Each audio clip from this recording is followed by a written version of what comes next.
Okay, here we are again at 625 Harvie.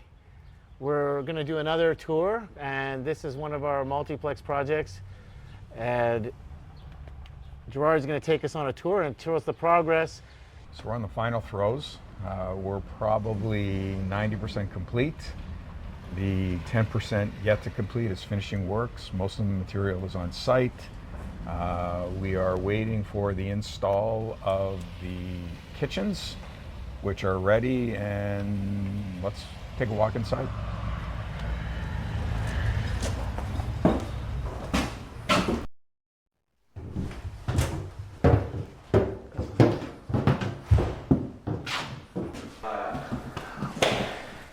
Wow, this looks amazing. Last time we were here, I think it was just framed. Hard in. Every unit is identical, and you do it so that your mechanical runs line up, save some money. Morning.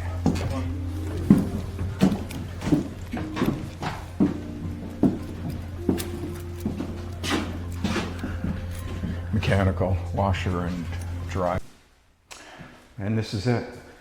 And this will be a fire escape or Juliet? This will be a fire escape, mandatory fire escape. And you can see the garden suite frame. Yeah, so the bylaws changed recently that allows you to do all 5 units at the same time. We're prior to that recent bylaw change, so to benefit from the no DCs, we have to actually physically close this permit. You'll see a minor variance sign in the front, and then build that out. By virtue of doing the foundations, that's probably a 4-week build. It's about 625 square feet. You can play with that if you want to make that the affordable unit, an accessible unit. We haven't really done that.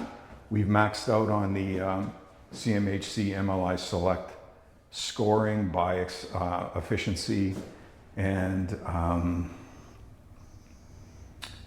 we've scored, so we're looking at about a 40-year amortization. Yeah, 40-year, yeah. So we're trying to get ahead of things. You'll see the ceilings have been painted twice. Most of the walls have received at least 1 coat of paint. I'll show you downstairs on the main floor where all the trim is, everything is ready to go. This is going to be the kitchen here. Kitchens are here, and a plug for Travisana Kitchens. They do probably 90% of the purpose-built rentals in Toronto today. They pivoted from construction. They do all of Fitztrovia's stuff. And so it's just a matter of inserting, because what we did to benefit from some economies of scale, we did the layout to match their size components as opposed to custom build. That's smart. That's smart. So we're getting them to do not only the kitchen, but the armoires in the bedrooms. Oh, this is interesting. So typical, right? You don't even paint where the armoire is going. Right. We thought less wear and tear, more economic, a little bit more expensive, but we erred on the side of providing more as opposed to less. Laminate floors, 6.5-inch trim molding. Good sized bedrooms. Reasonable sized bedrooms for sure. No shortage of outlets. If you recall, when we were here last time, we talked about 400 amp service, which we did. You can't do 400 amp service above ground, so that requires tunneling and conduits under the road. Well, that'll look good for them. And we looked at it, and if I had to guess, and this is just a guess on my part, the number of 4-plexes and 5-plexes that are done with 400 amp service is probably under 15%. Most guys go 220, and then they have to start toggling between unit size and mechanical to augment that. We just said, let's just do 400 amp. And what was the key to that? Like, if we applied beforehand or afterhand, how do you do that? So you're referring to upgrading your sanitary. So What we're talking about, Brian, and that's a good question, because what we're talking about is as of right, no DCs. You can just go ahead and do all of these things. To upgrade to 400 amp service is just shy of a $70,000 tag. Your reference to doing something beforehand is in relation to sanitary services. Okay. If you do it before you apply for permit, the city does it as a grant. If you do it afterwards, it's about a $25,000 ticket. Okay. And this is your full laundry and Yeah, this is the mechanical room. So laundry facilities here, drain. It's just a matter of putting everything in.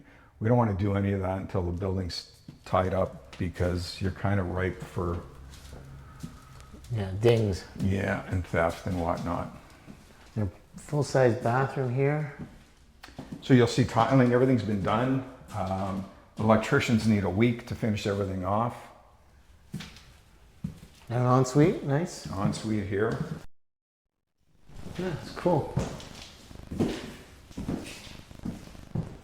So I don't care how well you plan and anticipate everything, until you're actually here and you start seeing things, you think, oh yeah, I forgot about that. So we're gonna have to box this in so it doesn't look as bad as that. But overall, thrilled with the quality of construction.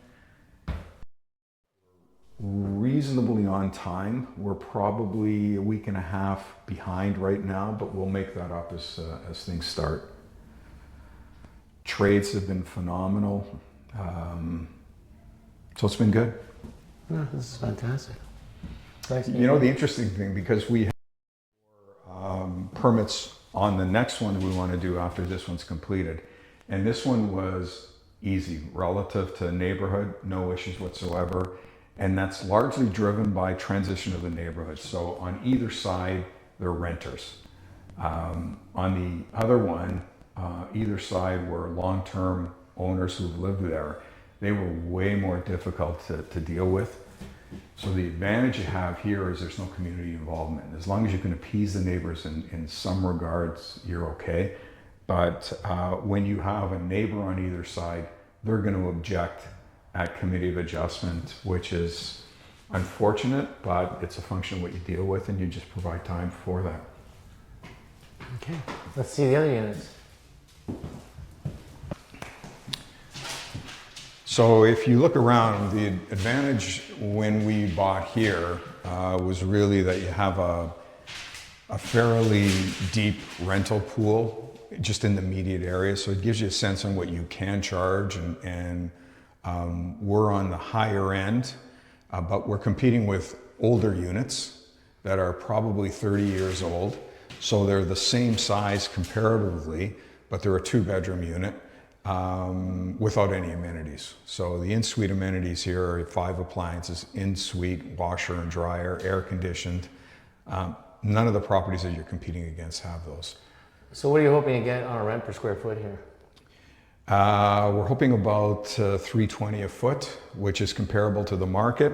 What we're doing and what the financing provided us was flexibility, that we will lease the property and submit the CMHC on leases as opposed to a vacant building and CMHC guidelines. So from a timing perspective, we're probably fully occupied here. October 1, we start that, and we'll look to finance through CMHC January, February. So within the term of the original loan, we're within the term of the original loan. That's helpful. The flexibility to me is paramount.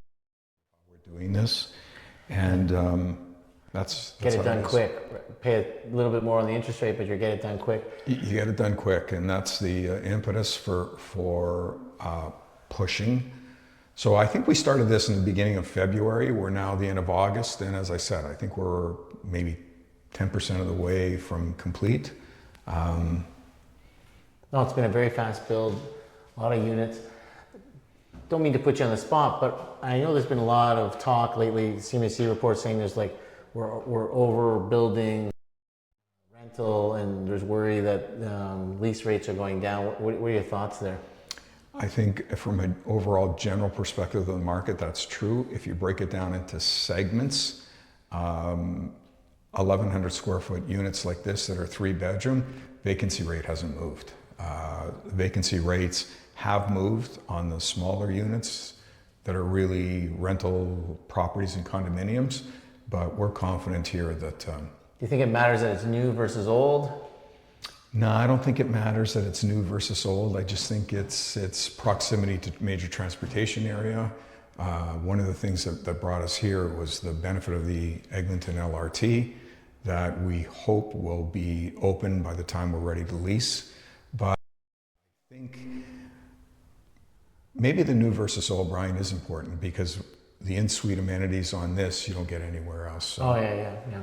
Well, and air conditioning, sound and attenuation. Washer Hey, and dryer. pot lights. Yeah, You know, lots of lighting. yeah. We didn't skimp on anything, and I probably see things differently than most people. But I look and I see, you know, the stair risers are nice and level. I don't have any walls or anything in between.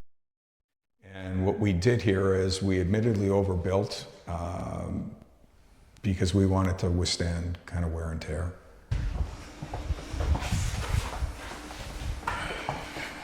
We'll stay over here. Okay, so we're in the basement. What's happening here, Gerard? Again, 3 bedrooms, 2 baths. We've tried to amplify the natural sunlight coming in, so a lot of windows in the bedrooms to try to create the feeling that you're not necessarily full floor behind. But the beauty is with this, notwithstanding you're in the basement, you'll have a bit of a patio area here, and you will have access from the outside directly into your. Will that be a little garden? That'll be just filled in, yeah. We needed to do that for the retention wall. One of the things that you have to be is you have to be flexible enough as you go. So when we had permit drawings approved and building permit issued, we didn't require shoring on this wall. So when the inspector came and did his first inspection, he said, guys, probably a good idea if you shore. And he was right. Oh, really? So 23.5-foot lot, mutual drive. On this side, there was no question on the requirement for shoring because you're essentially at the lot line. On this side, you still needed it. Oh, so this is the shoring you're seeing here. Yeah. So I commented earlier about as of right, and you can build as of right. You really can't build as of right. You need certain variances. My only recommendation is try to minimize the variances that you need. People will minimize the variances by shrinking unit size. Yeah. So they'll go for 900 square foot, 2-bedroom units. We push the envelope, and we didn't want to compromise on the 3-bedroom, 2-bath, 1,100 square foot units for the reasons that we talked about earlier. It's not crowded area. The vacancy rates aren't out of hand. Our perspective, the 5-plexes are really to support the missing middle. The missing middle needs 3-bedroom, reasonable units, and that's how we looked at this property.